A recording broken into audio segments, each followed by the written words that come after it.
this is what it's been like for the last couple of days. It's been rainy and nasty and wet. And until I get all the parts that I need out of that donor cab, there's not really a whole lot that I can get done. So, as you saw in the last video, I got the cab corner cut out. And I'm getting the, I've already got the second corner cut out. And my floor pans came in. But like I said, until all this clears up, it's going to be a minute before I can get things done.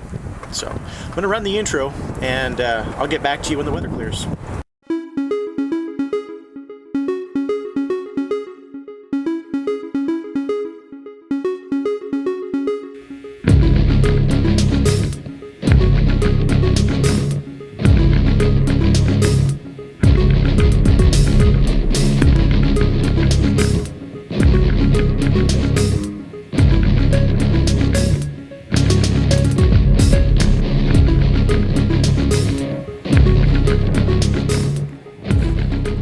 Storm has passed. I'm out here working on this brace right here. You can see I've been working on hitting all these spot welds. I'm using this spot weld cutter. Let me tell you, it makes a world of difference. Been working on the top, and I'm starting to come across on the bottom. Got the buster, and I'm getting in there and I'm knocking them loose. Here's my cab. I couldn't sleep last night, so I came out here. I wanted to take a look at it. Well, somebody had asked me for some parts, some donor parts off of my cab over there. And when I got under here, I felt this little hole. I wasn't very happy about that, so I was kind of worried. So I was laying in bed and I couldn't sleep, so I came out here about 1 a.m. It was about 40 degrees outside. I flipped the cab over. And this channel right in here, it's solid on top or in front, and it's solid behind, but right in here, this is where this brace was. It's completely chewed out. This hole, the top of that is actually the other piece of metal that's on the inside. So if you come over here, you can see where I sandblasted it just to see how far the damage goes. I think what I'm going to end up coming up here, right between these two spot welds. And down here between these spot welds, I'm just going to cut out this whole section and replace that whole section. I'm in here doing some exploratory surgery. Hit the spot weld up here. As you can see, it skipped a little bit. Makes this. I'm going for like an Art Deco design down here. You know, the bit skipped. I was pushing a little bit too hard. I'm actually headed out to work, but I wanted to check this real quick. So I hit the spot weld down here, and this piece. This is the this is inside here, and this is what fell out of this. So it went whoop, and that's the metal. That's the rust that I'm removing. As you can see, there was a coating of paint, and the paint's actually what's holding this together, and it's not rusted right here. So that's all good, solid metal. So I can cut all of this out, and I'll be able to patch it. I'll be able to patch this in, and I'll be able to feel pretty good about that. It'll make me feel warm and fuzzy inside. This right here is, I don't know if you can see it or not, that's actually rubber. That's the rubber seal from the door. So whenever you open this up, that's the bottom of the sill right there, and that's the rubber sill. So the other side of this is going to be visible whenever it's finished, so I'll need to make sure that it looks nice. But I just wanted to get in here and check this metal underneath, and it looks like it's in really good shape. So I'll hit it with some weldable primer whenever I go to put all the stuff back in again, clean everything up, and I think it'll be okay.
I'm trying to tear into this. I see that right here, and you can see if I cast shadow, there's holes. Rust goes right up in here, and the rest of this looks solid. But so I think what I'll do is I'm going to come in right here and I'll cut this probably just on the inside of this line, right up and through here. Here's the donor cab, and this is the passenger section of the donor cab, that same area, that same piece of metal that I'm looking at cutting out.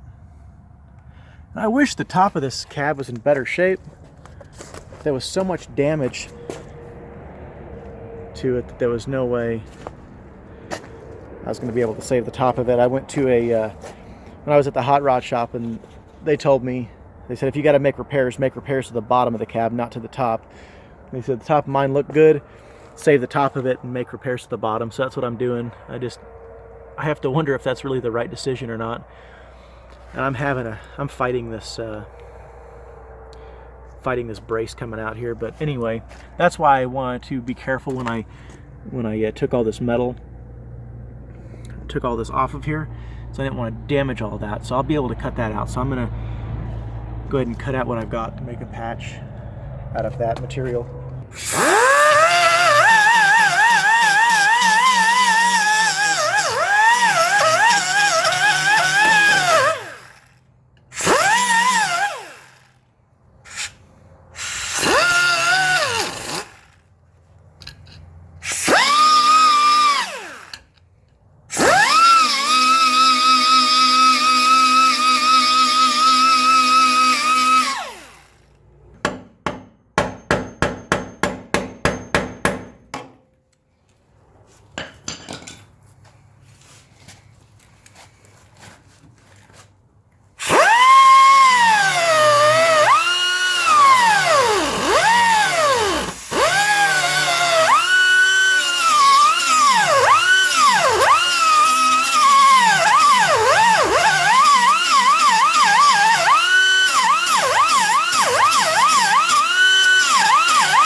Look at this metal, make sure it's good.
got my patch piece.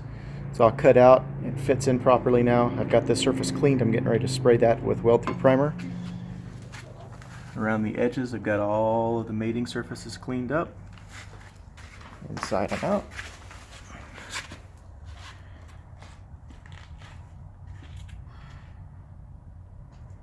So, see about trying to get this thing, these surfaces, these mating surfaces, hit it with some primer real quick, and then start welding it in. So the weld-through primer that I'm going to be using is 3M, and I need 2 coats.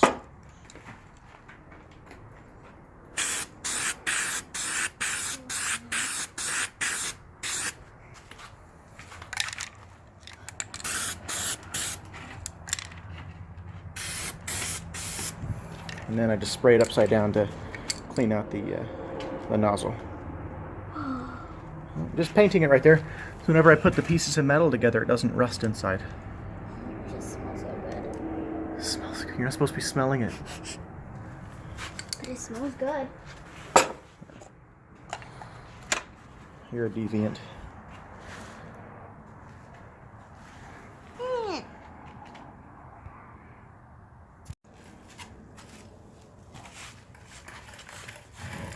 Getting this clamped in so I can weld it. I'm trying to figure out, just doing everything I can to try to get this thing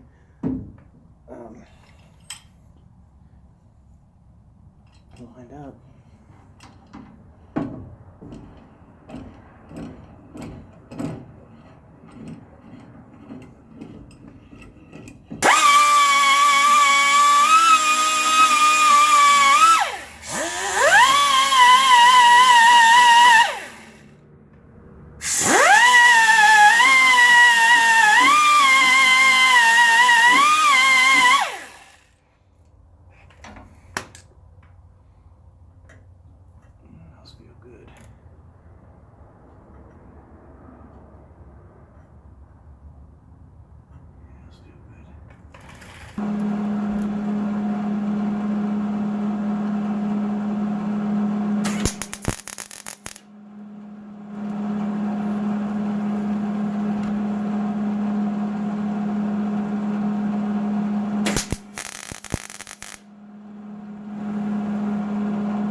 bunch of tack welds all the way around. It's kind of jumping around. So now we'll carefully grind these off, hoping that I don't get it too hot, and then see where I missed. Okay, here's a couple days later. I've got this all ground down. I learned very quickly that you can ruin a good welding job with a bad grinding job, and I ended up getting it so thin that I blew through, and I ended up having to cut it out and put in or weld in new patches. So it's good now. I've learned my lesson. It takes forever to weld sheet metal even in a small area. This edge piece right here, this was long and I trimmed this down, and all that's welded in now. And it looks kind of shiny and bubbly. There's some bubbles right there. It's from the phosphoric acid. I put some phosphoric acid on this to clean up the area, and this will also prevent flash rusting while I go over and start working on this side. So I have, here's the other brace. It's cut out. I'll go in here and I'm going to clean up all of this. Little piece of sheet metal left on there. But I'll clean that all up and I'll get that installed, and that'll be the next video. So I'm going to go ahead and start working on that now. That's what we looked like before. And this brace and all this completely rotted out. A hole through it. There's the door rubber. To this, which is all new metal. Looks kind of nasty underneath, but this will all be covered, and it's on the bottom. So quite frankly, at this point, I'm not really worried about it. It was a learning experience, and it didn't go very well. Like I said, the welding was great. The grinding, I learned very quickly that you can ruin a good welding job with a bad grinding job. And it wasn't because I got it too hot. I just got it too thin. Something that I didn't even know to be aware of. Alright, well, I'm going to get back to it. Appreciate you guys watching.